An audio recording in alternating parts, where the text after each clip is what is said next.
ஒரு சில வியாபாரிங்க இருப்பாங்க இல்லையா, கார் துடைக்கிறது, கார் சீட் போடுறது, அந்த மாதிரி கவர்லாம் விற்பாங்க இல்லையா, அவங்கக்கிட்ட இன்றைக்கி நாங்கள் ஒரு பொருள் வாங்கியிருந்தோம்.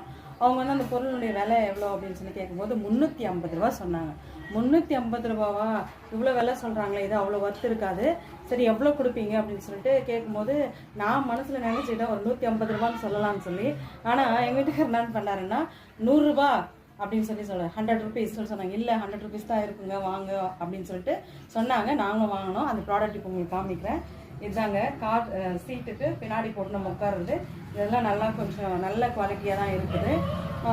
சரிங்களா, இதில் வந்து அவ்வளோ விலை ஏன் அந்த விலை சொன்னாருன்னு சொல்லி இதுதான் அதனுடைய ரேட், ஒரிஜினல் ரேட்டாக இருந்திருக்கு. அவங்க 350 ரூபாய் சொன்னாங்க, நம்ம 100 ருபீஸ் வாங்கி எங்கே எப்படி இருக்குது பாருங்களேன். அது ஒரு 200க்கோ இல்லை 250க்கோ வாங்கியிருப்பாங்க.